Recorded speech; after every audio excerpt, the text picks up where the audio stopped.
our tunes.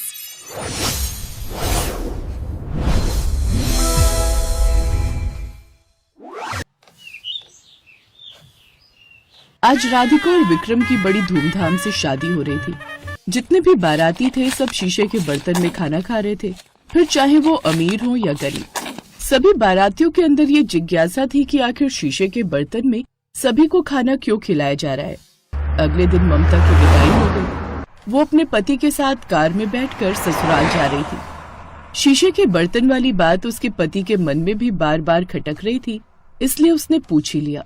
Radhika, मुझे एक बात समझ में नहीं आई, सबको शीशे के बर्तन में खाना क्यों खिलाया गया? विक्रम, ये इतनी साधारण बात नहीं है जितनी तुम समझ रहे हो। सभी को शीशे के बर्तन में खाना खिलाना मेरा सपना था, और ये सपना इतने आसानी से पूरा नहीं हुआ। ये कैसा सपना हुआ? मुझे बताओ इसके पीछे की क्या कहानी है, क्योंकि सारे बाराती मुझसे बोल रहे थे कि भाभी से इस बारे में पूछकर बताना। अब तुम मेरे पति बन चुके हो तो मैं तुम्हें अपनी पूरी कहानी बताती हूँ। आज से कुछ सालों पहले जब राधिका स्कूल में पढ़ती थी, तब एक रोज उसकी सहेली ने कहा, राधिका, आज मेरा बर्थडे है, शाम को तुम भी आ जाना, मैंने सबको इनवाइट किया है। हाँ ज्योति, मैं जरूर आऊंगी। इधर राधिका के पापा मेहनत मजदूरी करके किसी तरह राधिका को पढ़ा रहे। जैसे ही राधिका घर पहुंची, वैसे ही उसकी माँ केले के पत्ते पर उसके लिए खाना लेकर आई। माँ, कभी कभी स्टील की कटोरी में भी मुझे खाना दे दिया करो। बेटी, तुम तो जानती हो हमारे यहाँ स्टील की सिर्फ 2 कटोरी और 1 थाली है, और वो सिर्फ मेहमानों के लिए है। खैर, राधिका अपना मन मार कर रह गई और केले के पत्ते पर ही खाना खा लिया। शाम को जब वो ज्योति की बर्थडे पार्टी पर गई तो वहाँ पर सभी को शीशे के बर्तन में खाना खिलाया गया। उसने ज्योति को बुलाया और कहा, ज्योति, हम लोगों को तुम शीशे के बर्तन में खाना खिला रही हो? हाँ, हम लोग तो बचपन से शीशे के बर्तन में ही खाना खाते हैं, अब तुम लोगों के लिए मैं स्टील के बर्तन कहाँ से लाऊं? राधिका उसकी बातें सुनकर आश्चर्यचकित रह गई। वो मन ही मन सोचने लगी, मुझे तो अभी तक स्टील के बर्तन भी नसीब नहीं हुए, और यहाँ ज्योति सबको शीशे के बर्तन में खाना खिला रही है। अब मैं भी शीशे के बर्तन में खाना खाऊंगी आज के बाद। बर्थडे खत्म होने के बाद राधिका अपने घर आ गई। वो अपने माँ बाप से इस बारे में जिद करने लगी। बेटिया, शीशे के बर्तन बहुत महंगे होते हैं, मैं तुझे पढ़ा रहा हूँ, ये क्या कम है? बेटी, तू मन लगाकर पढ़ाई कर, फिर एक दिन शीशे के बर्तन में खाना खाने का सपना तो खुद ही पूरा कर लेगी। राधिका बचपन से ही समझदार थी, इसलिए उसने अब अपने माँ बाप से ज्यादा इस बारे में जिद नहीं की। अब वो दिन रात मन लगाकर पढ़ाई करने लगी। तुमने जब से हमारी राधिका से शीशे के बर्तन में खाना खाने के सपने के बारे में बोला है, तब से देखो दिन रात पढ़ाई करती रहती है। मैंने बोल तो दिया है, लेकिन मुझे नहीं लगता कि हम कभी इतने अमीर बन पाएंगे कि शीशे के बर्तन में खाना खा सके। तो ऐसे ही धीरे धीरे वक्त बीता और राधिका ने इंटरमीडिएट के एग्जाम में पूरे शहर में टॉप किया। उसका अखबार में नाम भी आया। ये देखकर उसके माँ बाप बहुत खुश हुए। उसकी माँ पहली बार स्टील की कटोरी में उसके लिए खीर लेकर आई। बेटी, आज तुमने हमारा नाम रोशन कर दिया, इसी खुशी में मैं तुम्हारे लिए स्टील के बर्तन में खीर लेकर आई हूँ। तुम्हारा बहुत मन था ना स्टील की कटोरी में खाना खाने का? नहीं माँ, अब मैं खाना खाऊंगी तो सीधा शीशे के बर्तन में, वरना मेरे लिए पत्ता ही ठीक है। ऐसे धीरे धीरे उसने कॉलेज में भी टॉप किया। अब उसके माँ बाप बहुत बूढ़े हो चुके थे। उसके पिता अब कुछ करते नहीं थे, अक्सर बीमार रहते थे। इधर राधिका टीचर बनने की तैयारी कर रही थी। फिर एक रात, बेटी, अब तो तुम्हारा कॉलेज भी खत्म हो चुका है, तेरी शादी भी करनी है, अब किस चीज की पढ़ाई करती रहती है रात भर? माँ, शादी वादी छोड़ो, आप लोगों के घरों में काम करती हो, मुझे अच्छा नहीं लगता। पापा की भी तबीयत खराब रहती है, वो भी कुछ नहीं कर सकते, इसलिए मैं टीचर बनने की तैयारी कर रही हूँ।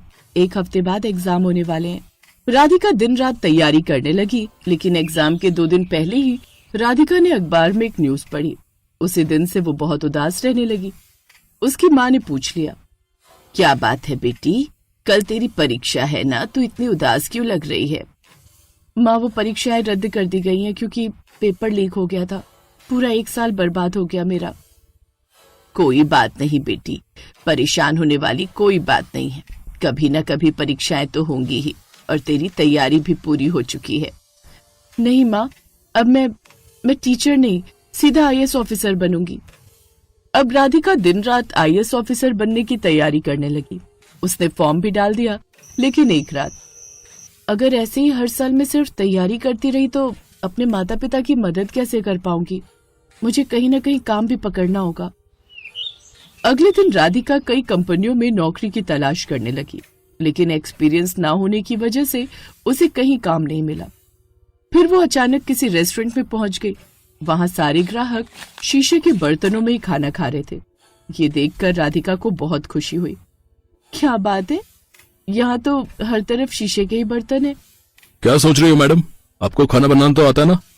मुझे तो लगा था यहाँ मुझे अकाउंटेंट की जॉब मिल जाएगी, लेकिन कोई बात नहीं। हाँ सर, मैं खाना बना लेती हूँ। उसी दिन से ममता उस रेस्टोरेंट में काम करने लगी, लेकिन दिन भर उसकी नजर शीशे के बर्तनों पर ही लगी रहती थी, क्योंकि वही उसका सपना था। शाम को जब उसकी शिफ्ट खत्म हुई तो वो शीशे के बर्तन में खाना खाने लगी। आज मैं पहली बार अपने दम पर शीशे के बर्तन में खाना खाने जा रही हूँ। राधिका ने एक निवाला अपने मुंह में डाला ही था कि तभी गुस्से में वहां पर उसका मालिक आ गया। ये क्या कर रही हो तुम? ये शीशे के बर्तन स्टाफ के लिए नहीं, हमारे ग्राहकों के लिए हैं। सॉरी सर, मुझे पता नहीं था। तो इस बार भी राधिका शीशे के बर्तन में खाना नहीं खा पाई। ऐसे दिन बीत रहे थे। एक रोज जब राधिका ग्राहकों के लिए खाना लेकर जा रही थी, तभी अचानक भीड़ में किसी की टक्कर लगने की वजह से शीशे के बर्तन राधिका के हाथ से छूटकर गिर गए। तुम गरीबों की यही समस्या है। जब से आई हो देख रहा हूँ तुम्हारी नजर हर वक्त शीशे के बर्तनों पर ही लगी रहती है। जिन बर्तनों का नुकसान हुआ है वो पैसे काट कर कल मैं तुम्हारी पेमेंट कर दूंगा। उसके बाद यहाँ काम करने की कोई जरूरत नहीं है। राधिका उसके सामने गिड़गिड़ाती रही, लेकिन उसने उसकी एक न सुनी। खैर, उसके बाद वो कई जगह और भी नौकरी ढूंढने गई, पर उसे कहीं नौकरी नहीं मिली। अब वो बिना अपनी माँ को बताए दूसरों के घरों में काम करने लगी। यहाँ तक मेरी माँ नहीं पहुंच सकती। अब मैं दिन में काम करूंगी और रात में पढ़ाई करूंगी, ताकि जल्द से जल्द मैं आईएएस ऑफिसर बन सकूं। तो इस तरह साल भर वो फिर से मेहनत करती रही। इस बार पेपर भी लीक नहीं हुआ और उसने एग्जाम दे दिए। पढ़ाई में तो वो पहले से ही बहुत तेज थी, इसलिए उसने वहां भी टॉप किया और अगले 6 महीने के अंदर ही राधिका बहुत बड़ी आईएएस ऑफिसर बन गई।